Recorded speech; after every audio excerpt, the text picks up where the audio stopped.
अनुसार अजीत डोभाल रूस दौरे पर जाने वाले हैं और पुतिन से मुलाकात करने वाले हैं। युद्ध को रोकने की बड़ी रणनीति बनाने वाले हैं। भारत कोई पीस समिट रखता है, भारत के अंदर इंडिया स्पॉन्सर करता है, तो हम उसका हिस्सा बनने को तैयार हैं।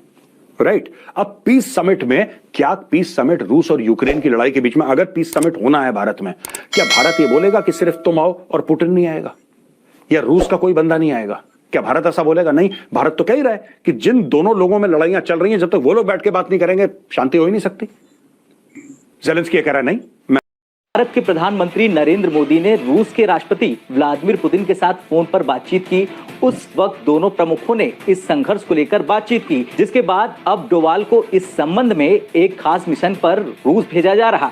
पीएम किसी दूसरे मुल्क में जाते हैं तो ऐਵੇਂ घूमने नहीं जाते, वो बड़ी बड़ी डील साइन करके आते हैं। अगर किसी दूसरे मुल्क का कोई फॉरेन मिनिस्टर या कोई मतलब बड़ा डेलीगेशन इंडिया आता है तो वो भी ऐसे नहीं आते, वो भी बड़ी बड़ी डील इंडिया के साथ करके जाते हैं, वो ऐਵੇਂ घूमने के लिए नहीं जाते। पुतिन किसका सपोर्ट लेगा? आप सोचिए जरा गेम पुतिन का। पुतिन किसका सपोर्ट लेगा भाई? पुतिन सपोर्ट लेगा फिर इन तीन देशों का, इन तीन देशों का सपोर्ट लेगा। और ये जो तीन देश हैं ये ब्रिक्स के हैं, Brazil, Russia, India, China, south Africa. तुम्हारा इस वक्त क्वेटा के हालात देख लो तो पंजाबियों को शिनाख्ती कार्ड देख देख के मारे जा रहे हैं। केपीके के अंदर आपके तालिबान के ऑफिसेज मौजूद हैं और तुम्हें दर्द पड़ा है इस वक्त फलस्तीन का पड़ा है, तुम पाकिस्तान का दर्द नहीं कर सकते हो।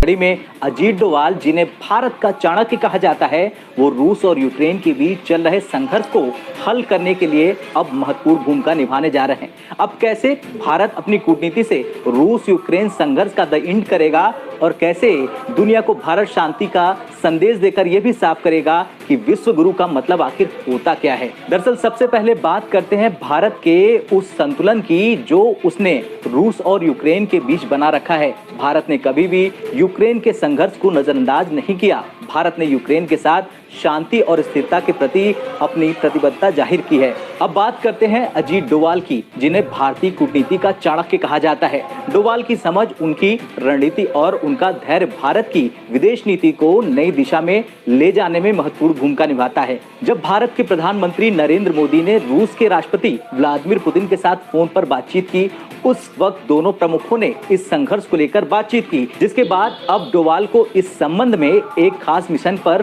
रूस भेजा जा रहा। डोभाल का दौरा न केवल रूस यूक्रेन संघर्ष पर ध्यान केंद्रित करना होगा, बल्कि वो आगामी ब्रिक्स शिखर सम्मेलन से पहले महत्वपूर्ण कूटनीतिक वार्ताओं में भी भाग लेंगे। रूस के राष्ट्रपति व्लादिमीर पुतिन ने हाल ही में ये कहा था कि भारत इस क्षेत्र में जारी संघर्ष को सुलझाने में महत्वपूर्ण भूमिका निभा सकता है। पुतिन का ये बयान बताता है कि रूस भारत की कूटनीति और उसके न्यूट्रल रुख पर कितना भरोसा रखता है। पुतिन ने 3 देशों का नाम लिया जिनमें भारत भी शामिल था, जो इस संघर्ष को सुलझाने के लिए ईमानदारी से प्रयास कर रहे हैं। इन सब में डोभाल की भूमिका बहुत अहम होने वाली है, क्योंकि कोई चीज रखता है, भारत कोई पीस समिट रखता है, भारत के अंदर इंडिया स्पॉन्सर करता है, तो हम उसका हिस्सा बनने को तैयार हैं।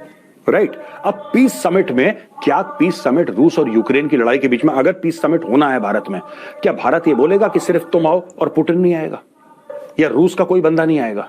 क्या भारत ऐसा बोलेगा? नहीं, भारत तो कह ही रहा है कि जिन दोनों लोगों में लड़ाइयां चल रही हैं, जब तक वो लोग बैठ के बात नहीं करेंगे शांति हो ही नहीं सकती। ज़ेलेंस्की कह रहा है नहीं, मैं अकेले ही शांति कर लूंगा। तो अब ये लड़ाई खत्म होने की नहज में है दोस्तों। मैं ये नहीं कह रहा कि ये लड़ाई कल खत्म हो जाएगी, no, I am not saying that. मैं कह रहा हूं कि अगले 4, 6, 8 महीने, 1 साल में आपको देखेगा कि ये लड़ाई धीरे धीरे धीरे धीरे खत्म हो रही है। मैं रूस और यूक्रेन के युद्ध की बात कर रहा हूं। तो जब लड़ाई खत्म होगी तो उसके बाद पोस्ट वॉर का सिनेरियो क्या होगा? अब होड़ उसके पीछे लग गई है, इसीलिए न्यूक्लियर वॉर की धमकियां हो रही हैं, इसीलिए ये जमीन कैप्चर करने की बात हो रही है। सब लोग अपनी अपनी पोजीशन ले रहे हैं और अब होंगे नेगोशिएशन शुरू। और अगर भारत में ये मीटिंग होती है और अगर ये मीटिंग मोदी जी करवाते हैं तो उसमें रशियंस भी आएंगे, उसमें यूक्रेनियंस भी आएंगे, लेकिन रूस की तरफ से कौन बोलेगा? क्योंकि यूक्रेन की तरफ से बोलने वाला तो पूरा वेस्ट है भाई। यूक्रेन की तरफ से बोलने वाला पूरा का पूरा वेस्ट है, the entire west. The entire west is speaking for Ukraine. They are saying कि नहीं, रूस गलत है, यूक्रेन सही है और रूस को ठोको, हथियार दो, पैसा दो यूक्रेन को, मारो रूस को।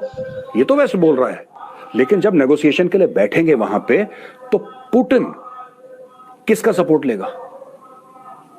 आप सोचिए जरा गेम पुतिन का। पुतिन किसका सपोर्ट लेगा भाई? पुतिन सपोर्ट लेगा फिर इन तीन देशों का सपोर्ट लेगा। और ये जो तीन देश हैं ये ब्रिक्स के हैं, Brazil, Russia, India, China, south Africa. ठीक है दोस्तों, पुतिन ने अभी क्या करा है कि south Africa is a very small player, तो उसने साउथ अफ्रीका को बोला भाई तू कोने में बैठ।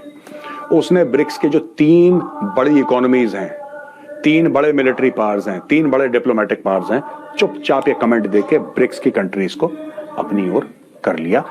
ये छोटा सा गेम था, छोटा सा नहीं भाई, बड़ा मोटा सा गेम था व्लादिमीर पुतिन का, जो मैंने सोचा कि मैं आपको समझाऊं।